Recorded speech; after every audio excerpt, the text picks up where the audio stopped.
अस्सलाम वालेकुम। लो जी मैं पहुंचा हाँ पहाड़ों के दामन दे विच। इस जगह के बारे कहा जाता है कि हामुल सलाम इब्न नूह अलैहिस्सलाम यह बोर्ड लगा है। तो हुण तुहानूं दिखाने जिहड़ी मनसूबे कबर हज़रत नूह अलैहिस्सलाम दे बेटे दे नाल। ते यह मेरी बाइक स्टार्ट है। सफ़र काफ़ी कर लिया। रोड तकरीबन 150 किलोमीटर ऑफ रोड रहा है। अस्सलाम वालेकुम वरहमतुल्लाह। मैंने अब नई जो है तारीख़ी जगह उसके सफ़र का आगाज़ कर दिया है।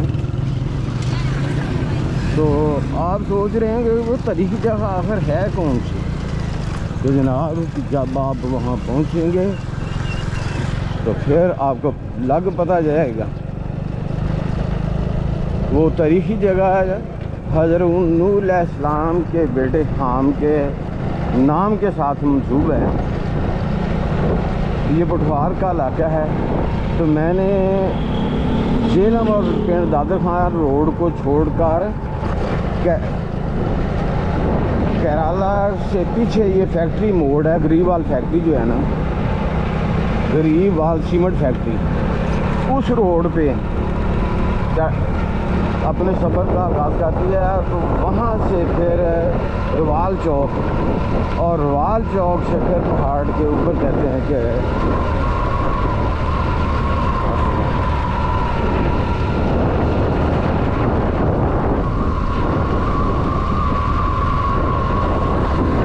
अस्सलाम वालेकुम। लो जी मैं पहुंचा हाँ पहाड़ों के दामन दे विच। इस जगह के बारे कहा जाता है कि हामुल सलाम इब्न नूह अलैहिस्सलाम यह बोर्ड लगा है। तो हुण तुहानूं दिखाने जिहड़ी मनसूबे कबर हज़रत नूह अलैहिस्सलाम दे बेटे दे नाल। तो यह मेरी बाइक स्टार्ट है। सफ़र काफ़ी कर लिया। रोड तकरीबन 150 किलोमीटर ऑफ रोड रहा है। तो बाकी अगे इधर भी इस तरह का रोड ही है, टूटा फूटा कच्चा पक्का। तो यह भी टूटा फूटा रोड ही है तुहाडे सामने। तो हुण तुहानूं दिखाने वो कबर का व्यू। यह रस्ता जाता है जी, यह बोर्ड लगा है इधरली साइड पे तरफ कबर की तरफ जाने वास्ते रास्ता है। देखो कैसे डेंजरस रास्ते ने। हाँ जी, सुनसान सुनसान भी तो खूबसूरत भी। इन्होंने रस्तियों के उपर चलन का एक अपना ही मज़ा है। तो जे अगर इन्होंने रस्तियों तो बंदा भुल जाए तो फिर वह भी एक अपना अलग ही मज़ा है। फिर पता नहीं किधर का किधर बंदे ने निकल जाना है। देखो सामने पहाड़ खूबसूरत है। वाह जी वाह, सुभान अल्लाह। तो जी यह लगे जे इस तरह सीधे आ जाइए तो यह पीर दमराई दरबार आलिया। तो इधर उन्होंने दरबार है। तो इधरली साइड पर हज़रत हामुल सलाम इब्न नूह अलैहिस्सलाम का दरबार।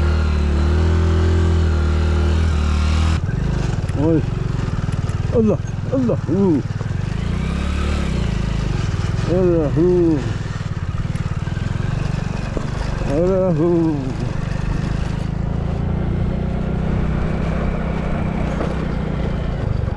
बहुत काम औखा है जी, बहुत काम औखा है।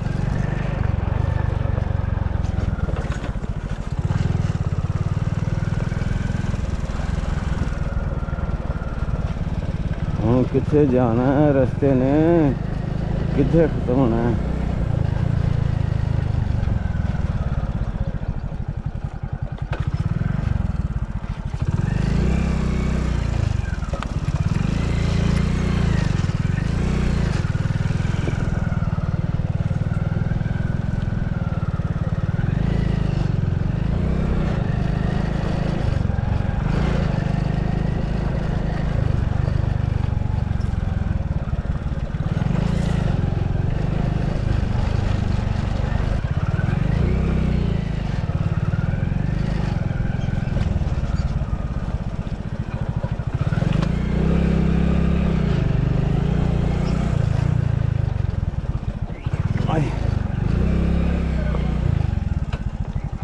अस्सलाम वालेकुम जी। ਮੈਂ ਖਾਣਾ ਖਾ ਕੇ ਫੁੱਲ ਹੋ ਕੇ ਆਇਆ ਜੇ, ਅੱਲਾ ਬਰਕਤ ਦੇ। ਮੈਂ ਖੁਦ ਨੇ ਆ ਜੇ ਲਾਹੌਰ ਤੋਂ ਆਇਆ ਤੇ ਇੱਕ ਕਪਲ ਵੀ ਹੈ, ਬੱਲਾ ਆਲਮ ਕਿਸ ਮੁਰਾਦ ਲੈ ਕੇ ਆਏ। ਇਹ ਦਰਖਤ ਨੂੰ ਦੇਖਿਆ जाए, दरख्त काफ़ी पुराना है, कच्ची मिट्टी के पहाड़ में साइडों पे। अगर देखा जाए तो गुजरात वालों की बहुत सी दूसरी कब्रों के साथ यहाँ भी कब्र दरियाफ़त कर। अगर बात करें मज़ार की निशानदेही की, तो इस मज़ार की निशानदेही 1891 ईस्वी में हाफिज शमसुद्दीन ऑफ गुलियाना गुजरात ने की थी और मज़ार बनाकर 78 फुट इसकी लंबाई भी रख। तो ये जनाब ख्वाब भी देखें, ख्वाब में ये भी बताया गया है कि मैं नूह अलैहिस्सलाम का बेटा हाम हूँ और यहाँ दफन हूँ और मेरा कद जो है 78 फीट था, यानी 78 फुट था, तो मेरी कब्र भी 78 फुट तक बनाई जाए। अगर देखा जाए तो गुजरात वालों ने बहुत ही दरियाफ़त की है। गुजरात वालों ने गुजरात के इलाका में दूसरी कब्रों के साथ साथ यहाँ भी कब्र दरियाफ़त कर दी और फिर इस कब्र को हम बिन नूह अलैहिस्सलाम के साथ मंसूब कर दिया। फिर इसका कद भी लिख दिया, फिर इनकी उम्र भी लिख दी कि इनकी उम्र जब फौत हुए थे 536 साल थी। यहाँ ये कब्र, इस कब्र की तरह पाकिस्तान के मुख्तलिफ इलाकों के अलावा बांग्लादेश और हिंदुस्तान में भी ऐसी कब्रें देखने को मिलती हैं। कहीं कोई कब्र 9 गज पीर के नाम से पुकारी जाती है, तो कहीं कोई और नाम उन कबूर को दिया जाता है। मुख्तलिफ शानी किस्से कहानियाँ सब कुछ इस तरह की कब्रों के साथ मंसूब है। इसके कुतबे को देखें, नूह अलैहिस्सलाम के बेटों के नाम रूस और चीन भी लिखे हुए हैं। जनाब कमाल है, यानी रूस और चीन, ये मुल्कों के नाम भी उनके बेटों के नाम पर लिखे हुए हैं। अच्छा चलो खैर, और यहाँ सोचने की बात तो ये है कि इन लोगों ने हाम बिन नूह के 536 साल उम्र भी लिख दी है। इसकी उम्र के बारे में किसी के पास कोई मुदल्लल जवाब नहीं है कि वो 536 साल की उम्र में फौत हुए थे। ये इस तरह के मामला को हमारे क़ीदा और मज़हब से जोड़ दिया गया है। अब बात करते हैं तारीख़ और दलाइल की, तो मुफस्सिरीन और मुहद्दिसीन और मुर्रिखीन जैसे इमाम तिबरी, इमाम इब्न खल्दून ने हदीस की रोशनी में तफसील लिखी है कि नूह अलैहिस्सलाम के बाद, तूफ़ान नूह के बाद हाम अलैहिस्सलाम और उनकी औलाद ने अफ्रीका की तरफ अपना रुख किया। इसलिए हाम को मिस्री, कदीम अफ्रीकी लोग बर्बर और सूडानी कौम का मौरस अल्लाह भी मानते हैं। तो हाम के बेटों के बात की जाए तो हाम के बेटों में सबसे बड़ा बेटा जो था उसका नाम था कोश, दूसरे बेटे का नाम था मसराइम और तीसरे बेटे का नाम पूत था। मसराइम और इनकी जो नस्ल थी ये मिस्र वगैरह इन इलाकों में आबाद हुई, और तीसरा बेटा जो पूत था इसकी नस्ल जो है लीबिया और अफ्रीका के मुख्तलिफ इलाकों में आबाद हुई, और चौथा बेटा था कनान।